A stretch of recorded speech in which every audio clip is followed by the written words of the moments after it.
If you're PCSing to Hawaii and you have pets, then this video is gonna, oh my goodness, this guy's big. Whew, he's heavy. So if you are PCSing to Hawaii, there's a lot of things that need to be done. And if you are especially PCSing to Hawaii with pets, then you have even more to get done. If you don't get on the ball with this, your pets could be in quarantine for up to 120 days. All right. And you definitely don't want that. That can be a pretty traumatizing experience for a pet to have to stay in a quarantine facility for that long. And then you got to go and visit your pet, you know what I mean? Keep that familiar face. And so we want to really go through that process in this video so that you can avoid everything and make sure that you're on the ball with these steps and these processes if you are PCSing to Hawaii with pets. And we're going to get after it right now.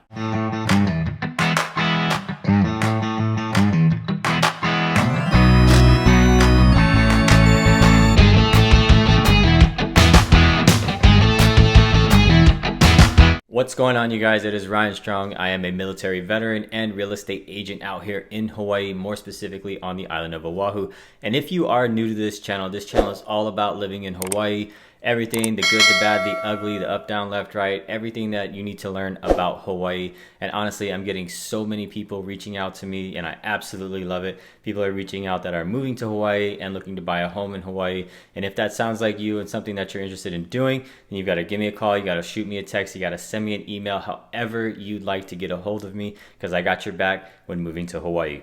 This video is going to be all about PCSing to Hawaii with pets.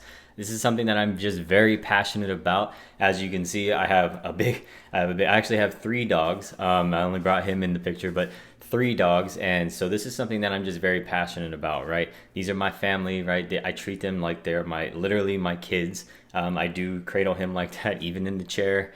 Even my other dog, she's even bigger than he is. It's crazy. But anyway, that's what this video is going to be all about. We're going to learn about the process of PCSing to Hawaii with pets and things that you need to get on the ball with now and that you need to do in order to make sure that your pets do not suffer a up to 120-day quarantine. We need to get on the ball with this process. We're going to go through the laws of Hawaii, the things, because a lot of people don't really understand why we're so strict out here, but Hawaii is actually rabies free. We're going to talk more about that. We're going to really dive into this process. We're going to look at a lot of things on the computer, and we're going to give you some resources too that can help you really get on track with what you need to get done for your pets so that they don't have to do that, and you don't have to really, spend all that time with them away from home either, because we need them by our side, right? So we're going to go ahead and jump into some things now.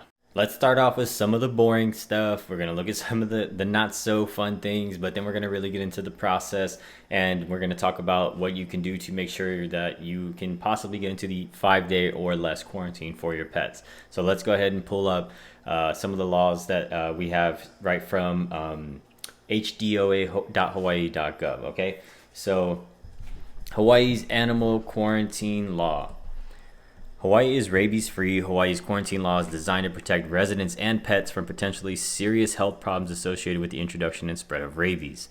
All dogs and cats, regardless of age, puppies and kittens included, or purpose, must comply with Hawaii's dog and cat import requirements. And then we have Chapter 4-29 Hawaii Administrative Rules. Governs the importation of dogs, cats, and other carnivores into Hawaii. This law states that dogs and cats meeting specific pre- and post-arrival requirements may qualify for a 5-day or less quarantine program, which has a provision for direct release at Daniel K. Inouye International Airport, which is Honolulu International Airport we're going to fly in, after inspection. Furthermore, the law requires dogs and cats that do not meet all the specific 5-day or less program requirements to be quarantined for up to 120 days upon arrival in Hawaii. Please read thoroughly the following documents containing details on the rabies quarantine programs for importing dogs and cats. So you can see that it is pretty tight-knit, right? They're not playing around with this. This is not a joke to them. There's no loopholes. There's no way around this. If you're PCSing to Hawaii, this is something that you've got to take seriously. You've got to get on the ball now. Hawaii actually has a list of prohibited animals that you cannot bring here either. And we're going to read those right now too, just so if you happen to have one of these, then you've really got some things to figure out. But let's go ahead and go through this list. Prohibited animals: non-domestic dogs and cats and hybrids such as wolf, wolf cross, dingo, Bengal, Savannah, etc., are prohibited under plant quarantine branch law. So if your dog is a wolf, then then you got some things to figure out. My dog that you just saw in the beginning, he looked like a wolf, right? He looks like Ghost from Jon Snow's dog, or wolf, right? But he's actually a Canaan mixed with a husky and some other things. Furthermore, the list goes on. So basically, if your animal is not a domesticated animal or pet, then they just pretty much can't come. But we're going to hit this other list so that you can see what we're talking about here, as far as if there's any sort of clarification that needs to be made, given as far as what is not considered domestic. We're going to pull this up right now, and we're going to go through this one as well. Animal guidelines. The Hawaii Department of Agriculture's plant quarantine branch regulates the importation of non-domestic animals, any animal not considered to be domesticated and common in Hawaii. Domesticated animals are those animals bred for the purpose of living near or about the habitations of humans, right? Dogs, cats, cattle, swine, poultry and birds, sheep and horses. They are regulated by the Hawaii Department of Agriculture's Animal Industry Division, right? So now here again, if you needed that clarity, here's some non-domesticated animals. That I hope that kind of cleared things up. We're going to go to an example. The following are prohibited from entry or possession by private individuals in the state: alligators, bearded dragon lizards, bees, alive or dead, bulbuls, coconut crabs, electric catfishes, ferrets, gerbils, geckos, hamsters, hermit crabs, land snails, lionfishes, lories, monk parakeets, piranhas, snakes, snapping turtles, toucans. I know owning ferrets and those kind of animals can be a thing on the mainland, but as you can see, it is not prohibited out here. And going to the fact of snakes, snakes are illegal to own in Hawaii. So you may see some videos that say there are no snakes in Hawaii. There are snakes in Hawaii. It's just not to the point where you got to worry about it when you're out hiking and things like that. More often than not, you won't see a snake. Like, you probably will never see a snake while you're here. It's very rare. I think the one most common snake is like the size of an earthworm, and it's blind. I don't even think it can bite you. It's super tiny. You can go look that up. It's crazy. But anyway, that is the list of prohibited from entry or having even possession of those types of animals in Hawaii. If you are loving this video and the information that I've already been talking about and the information to come, then I would love it if you would hit the like button. If you haven't already subscribed to the channel, turn on the notification bell. It can also help anybody else who is possibly PCSing to Hawaii now, near future, way down the line. It's going to help somebody, so I'd greatly appreciate it if you went ahead and did that for me. Don't worry, the links to this information and resources are going to be down in the description for you so that you can go and check them out yourselves. I don't want you having to search through Google and find. I'm going to go ahead and leave these down below for you so that you can go ahead and grab these as well. Let's get into the process of what you need to do and what you need to do now. Okay, you got your orders, you're PCSing to Hawaii, you're trying to figure out all this information, and now you're looking at your dog going, what do I even got to do for you, right? Or your cat, sorry, for you cat people. But you need to start the verification process. And what I mean by that is you need to start the verification process of the rabies vaccinations for your pet. And not just that they are rabies vaccinated, they have to be in compliance with Hawaii's laws. The Hawaii Department of Agriculture has their own timeline that these rabies vaccinations need to be in compliance with. If you haven't heard me already and you do not have your pet rabies vaccinated, get on the phone with a local vet who understands what you're about to do when you PCS to Hawaii. Most do near the military bases because they've done this probably multiple times. Go get your pet vaccinated now. Okay, you're gonna pay for it if you don't later, right? Or not even you, but they will pay for it later. So go get on the ball with that right now. I cannot stress enough, the procrastination with this process is not your friend. Don't do it. If you're not familiar with the rabies vaccination process, it's not just getting one vaccination.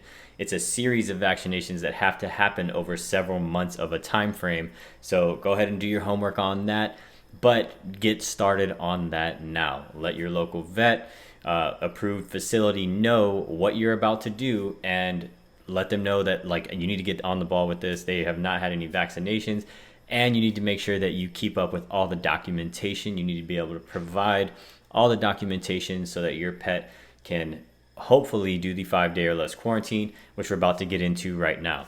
And like I said, I'm going to put a link below for this brochure. And this brochure is basically, it can be your guide to making sure that your pet is good to go for the 5-day or less quarantine, or they're going to have to go through the up to 120 days at the Halava quarantine station. Let's go through this checklist together so that you can hear me say it out loud and you can go, okay, that's what I need to do, right? And don't worry, I'm going to put a link below for the 5-day or less program so that they don't have to spend up to 120 days in quarantine. So let's go ahead and go through this. As you can see in step 1, it says every dog or cat must meet the requirements listed on this checklist, and all required documents must be received by the animal quarantine station 10 days or more before the intended date of arrival for direct airport release in Honolulu. Meaning, you cannot be 9 days, you cannot be 8 days, you cannot be 7 days, 10 days or more before the intended date of arrival, okay? Now let's go to step 2. Make sure they are microchipped and the microchip is working, okay? Your dog or cat must have an electronic microchip implanted before the FAV rabies antibody blood test is performed, okay? Have your vet scan the microchip, verify that it's still working, and see that the microchip number is correct, right? All this documentation must correspond, right, for the microchip, the rabies vaccination, and the pet, right? So make sure that this is all good to go. Any pet that cannot be identified by scanning the microchip will not qualify for either direct airport release or the 5-day or less quarantine, and will be assigned to 120 days quarantine. Do I need to say that again? Make sure your stuff is good to go. Talk about the rabies vaccinations. Your dog or cat must have been vaccinated at least twice for rabies in its lifetime. The rabies vaccines must have been administered more than 30 days apart. Remember, we talked about a series. These things kind of happen in a series, right? There's a way that these things are done. The current, most recent rabies vaccine must have been administered more than 30 days before the pet's date of arrival in Hawaii, and this is not an or, this is an and, so together, not more than the vaccine's licensed booster interval listed on the manufacturer's label.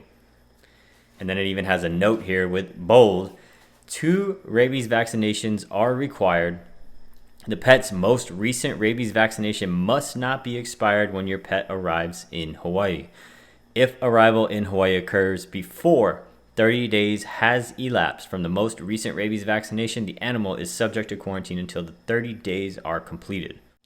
Also note, your veterinarian will give you rabies vaccination certificates for every rabies vaccination. The date and type of vaccine must be indicated on these vaccination certificates. So, number 1, get on the ball. Figure out if you need to do some more rabies vaccinations, if you meet the timeline, okay? Microchip. We want to make sure that they have a microchip and that the microchip is working and it has the correct number. All right. And then we talked about the rabies vaccinations just now, making sure that it is done correctly and that you have the documentation for that. Let's now talk a little bit more about the rabies process. Okay. The FAVN rabies antibody test. Be sure Hawaii is listed as the destination on the lab submission form. It has to be done at an approved lab. Note here that it says the day after AU, KSU, or DOD received your pet's blood sample must not be more than 36 months and not less than 30 days before the date of arrival in Hawaii. Be aware that use of an intermediate lab may delay the date, okay? They even listed some there for you so that you can see, okay? And again, even this isn't everything that you may even be doing, depending on if you use a different company or how you go about it, which we'll have some resources down in the links in the description for you to go check out. They will handle a lot of this for you, but this is more for your knowledge too, so that you can ask the right questions when you are going through this process. Here we go. Number 5, arriving early equals disqualification. Okay. Following a successful FAVN rabies antibody test result, animals must wait at least 30 days before arriving in Hawaii. If arrival occurs before 30 days has elapsed, the animal is subject to quarantine until 30 days are completed. Your pet must complete the 30-day waiting period before arriving in Hawaii, your pet will not qualify for either direct airport release or the 5-day or less quarantine program when it arrives. Okay. Again, all of this is more knowledge for you to make sure that when you are doing these things with the veterinarian that you choose to go to, or the service provider, whoever it is that you decide to use for this process, you can make sure you ask the right questions, because now you are aware and you have the knowledge that, hey, if this isn't done right and this timeline isn't met, I'm going to be screwed, right? Or my pet is going to be screwed. So make sure that you are just knowledgeable and you can ask the right questions for somebody who's going to be taking care of this for you. Now we're going to go through the list of documents that are required. Again, if you're using a service, then they'll probably ask you just to sign and take care of this for you. But just again, so you are aware of the things that may be required for you to get the 5-day or less or direct release. So let's go ahead and check these out. Number 1, completed dog and cat import form AQS-279, does not have to be notarized. We got 2 original certificates for 2 rabies vaccinations, must be signed in ink by a licensed veterinarian. Okay, let's go ahead and check out number 3, an original health certificate in English done within 14 days of arrival in Hawaii, including rabies vaccine name, lot or serial number, booster interval, vaccination date, and expiration date is required. Okay, again, this is not a joke. Not a joke by any means. A veterinarian must treat the pet for ticks with a product containing a long-acting product labeled to kill ticks. Revolution is not acceptable. Within 14 days of arrival, and the product name and date of treatment must be recorded on the pet's health certificate. And step 7, it says that you are going to want to make sure that you send the documents in as a set, so they are received more than 10 days before arrival in Honolulu. Okay, you're going to send them to this address, send by mail with return receipt to verify delivery, or by an overnight carrier that provides tracking of your documents. For direct airport release, there's a certain time in the day when they do this, and we're going to go ahead and pull that up right now. So it is between normal inspection hours of 8 a.m. to 4:30 p.m. It may take up to 1 hour for the airlines to transport a pet to AAQHF. We just went through the checklist of the 5-day or less or direct release from the airport. Again, guys, these are things that you've just got to be on top of. You've got to be on the ball so that you and your pet, most of all, do not suffer and have to face an extended quarantine time.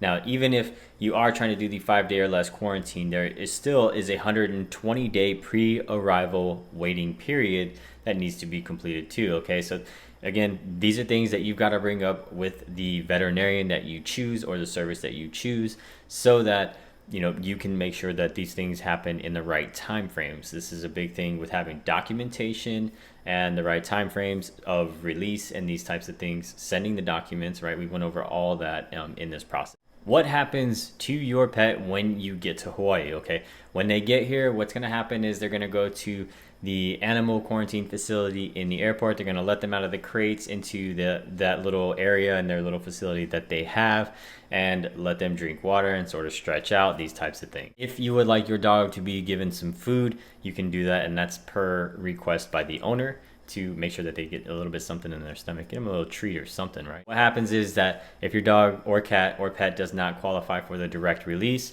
they have a van that runs 2 times each day up to the Halawa quarantine facility. If your pet arrives after 3 p.m., then it's going to have to stay overnight in the airport holding facility. We're going to have the address down in the description below for the Halawa quarantine facility as well, so that you know exactly where it is located. There are certain visiting hours over there at the Halawa quarantine facility. We're going to go ahead and pull those up so we can make sure that you see those and get a visual on those. Visiting hours at the quarantine station are Tuesdays, Thursdays, 1 p.m. to 4:30 p.m., Wednesdays, 1 p.m. to 5:30 p.m., and Saturdays and Sundays, 12 p.m. to 3:30 p.m. The station is closed for visitation on state holidays, Mondays, and Fridays. A couple other things we need to talk about with this process is the cost. Now, first thing I will say is that this is tax deductible for military service members when you do your taxes the following year, okay? So you're gonna have your blood test, the rabies vaccinations, the health certificate. Hawaii even has a $165 fee as well. So these things can start to add up, and that's not to mention the quarantine. The 120-day quarantine program costs $1,080 per pet. 5-day or less quarantine program costs $244 per pet. The direct release program costs $185 per pet. And that is right from the hdoa.hawaii.gov website. And there are no discounts for multiple pets. The law requires that the program be self-sustaining and paid solely by the users of quarantine. The U.S. Department of Defense may reimburse active duty military members with dogs or cats up to $550 per family for quarantine expenses. Military members should check with their command on whether this allotment is available to them. There you have it right there from the website. We went over some of the costs and things like that. Another great resource is Island Pet Movers. I am not endorsed by them, sponsored by them. They're just a great resource, and they can actually give you a quote on what it would cost to basically do this whole process to PCS to Hawaii with your pet.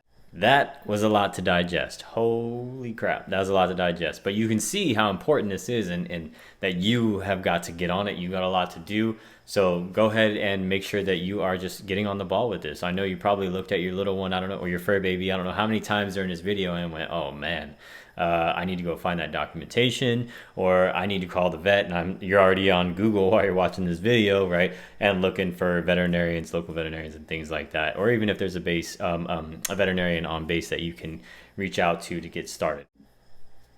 Hey, I just wanted to say before we continue through the video, if you're enjoying the content in this video and on this channel, make sure you hit the like button, hit the subscribe button if you haven't already, hit the notification bell. It helps anybody else who may be PCSing to Hawaii to find these videos as useful information. So if you haven't done that, please do so. Again, my name is Ryan Strong. I'm a real estate agent out here in Hawaii and military veteran. Went from a military brat to being a military veteran. And so if you are moving to Hawaii, you got to shoot me a text. You got to give me a call. You can send me an email, however you'd like to get a hold of me. You get people, military service members doing this all the time, and I absolutely love it because I got your back when moving to Hawaii. And until next time, aloha.